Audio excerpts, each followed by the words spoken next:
അസ്സലാമു അലൈക്കും വറഹ്മത്തുള്ളാഹി വബറകാതുഹു. ബിസ്മില്ലാഹി വൽഹംദുലില്ലാഹ് വസ്സലാത്തു വസ്സലാമു അലൈക യാ സയ്യിദനാ യാ റസൂലല്ലാഹ് ഖുദ് ബിയദീനാ ഖല്ലത്ത് ഹീലത്തുനാ ദിരിക്കനാ വഅലി കുല്ലിൻ വസ്വഹാബത്തി അജ്മഈൻ.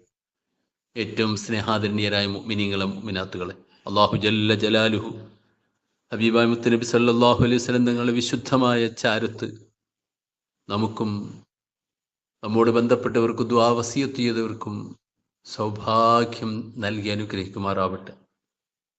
ആ വിശുദ്ധമായ ഭൂമുഖം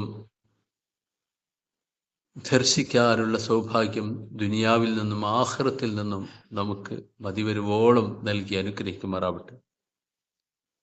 പ്രിയപ്പെട്ടവരെ, വിശുദ്ധമായ മദീനയിലേക്ക് നാം ചെന്നുകഴിഞ്ഞാൽ വലത് കാലെടുത്ത് വെച്ച് പ്രവേശന ദിക്റുകൾ ചൊല്ലിക്കൊണ്ട് ആ വിശുദ്ധമായ പള്ളിയിലേക്ക് നാം പ്രവേശിക്കുക. പ്രവേശിച്ചു കഴിഞ്ഞാൽ വിശുദ്ധമായ ഹബീബിൻ്റെ മിമ്പറിൻ്റെയും മുത്ത് നബി സല്ലല്ലാഹു അലൈഹി വസല്ലം തങ്ങളുടെ ഖബർ ഷരീഫിനും ഇടയ്ക്കുള്ള റൗളയിൽ പ്രവേശിക്കുക. റൗള ഷരീഫിൽ പ്രവേശിച്ച് മിമ്പറിൻ്റെ പാർശ്വത്തിൽ നിന്നുകൊണ്ട് തഹിയ്യത്ത് നിസ്കരിക്കുക. നബി സല്ലല്ലാഹു അലൈഹി വസല്ലം തങ്ങൾ നിസ്കരിച്ച സ്ഥലത്ത് തന്നെ നിസ്കരിക്കാൻ വേണ്ടി ശ്രമിക്കുക. ആ സ്ഥലവും മിമ്പറും തമ്മിലുള്ള അകലം 14 മുഴവും ഒരു ചാണുമാണ്. 14 മുഴം, നമ്മുടെ കൈയിൻ്റെ മുഴത്തിന് 14 മുഴം ഒരു ചാണും. എന്നാൽ മിമ്പറിൻ്റെയും ഖബറിൻ്റെ ഇടയ്ക്കുള്ള അകലം 53 മുഴവും ഒരു ചാണുമാണ്. പിന്നീട് തഹിയ്യത്ത് നിസ്കരിച്ചു കഴിഞ്ഞാൽ അനുഗ്രഹീത മുഹൂർത്തം നമുക്ക് അള്ളാഹു നൽകിയതിന് വേണ്ടി അള്ളാഹുവിനോട് നന്ദി രേഖപ്പെടുത്തണം. തൻ്റെ ലക്ഷ്യം പൂർത്തീകരിച്ചു തരുവാനും സിയാറത്ത് സ്വീകരിക്കുവാനും അള്ളാഹുവോട് നാം കൂടുതൽ പ്രാർത്ഥിക്കാനും ആ സ്ഥലത്ത് വെച്ച് സമയം നാം കണ്ടെത്തുക. നമ്മുടെ ജീവിതത്തിലുള്ള മുഴുവൻ പ്രയാസങ്ങളും പ്രതിസന്ധികളും, പ്രത്യേകിച്ച് നമ്മുടെ ആഖിബത്ത് നന്നായി ആഖിറം രക്ഷപ്പെടാനുള്ള എല്ലാ വിഷയങ്ങളും ആ വിശുദ്ധമായ സവിധത്തിൽ വെച്ചുകൊണ്ട് അള്ളാഹുവിൻ്റെ മുമ്പിൽ നാം സമർപ്പിക്കുക. അങ്ങനെ ഹബീബായ നബി സല്ലല്ലാഹു അലൈഹി വസല്ലം തങ്ങളെ സിയാറത്ത് ചെയ്യാൻ നാം ചെന്നു കഴിഞ്ഞാൽ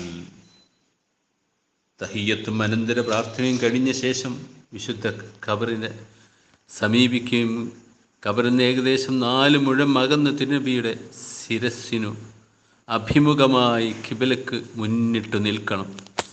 തൻ്റെ മുൻവശത്തെ ചുമരിൻ്റെ അടിഭാഗത്തേക്ക് ദൃഷ്ടി താഴ്ത്തി വളരെ ബഹുമാനത്തോടെ ഭക്തിയോടെ കണ്ണടച്ചു ഭൗതിക ചിന്തകളിൽ നിന്നെല്ലാം ശൂന്യമായ ഹൃദയത്തോടെ ആയിരിക്കണം നാം നിൽക്കേണ്ടത്.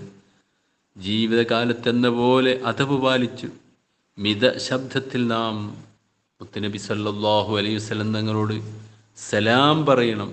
അസ്സലാമു അലൈക യാ റസൂലല്ലാഹ്. ഇമാം ഗസ്സാലി റളിയല്ലാഹു അൻഹു യഹ്യാ ഉലൂമിൽ പറഞ്ഞിട്ടുണ്ട്, അസ്സലാമു അലൈക യാ റസൂലല്ലാഹ് എന്നത് മുതൽ ഇന്നക ഹമീദും മജീദ് എന്ന് വരെയുള്ള ആ നിസ്കാരത്തിൽ നാം ചൊല്ലുന്ന പ്രാർത്ഥനയാണ് ഏറ്റവും നല്ലത്. اللهم صل على سيدنا محمد عبدك ورسولك النبي الأمي وعلى آل محمد وأزواجه وذريته كما صليت على إبراهيم وعلى آل إبراهيم وبارك على محمد النبي الأمي وعلى آل محمد وأزواجه وذريته كما باركت على إبراهيم وعلى آل إبراهيم في العالمين إنك حميد مجيد. ഇങ്ങനെ ചൊല്ലുന്ന സലാമാണ് ഏറ്റവും ഇമാം ഗസ്സാലി റളിയല്ലാഹു അൻഹു അടക്കമുള്ള ഇമാം നവവി റളിയല്ലാഹു അൻഹു അടക്കമുള്ളവർ ഉദ്ധരിച്ചിട്ടുള്ള സലാമെന്ന് മഹാന്മാർ രേഖപ്പെടുത്തി വെച്ചിട്ടുണ്ട്. അള്ളാഹു ഇതുപോലെ ഹബീബിന് സലാം പറഞ്ഞുകൊണ്ട് ആ പുണ്യ സിയാറത്തിന് നമുക്ക് കൂടുതൽ തൗഫീക്ക് നൽകി അനുഗ്രഹിക്കുമാറാവട്ടെ. അസ്സലാമു അലൈക്കും.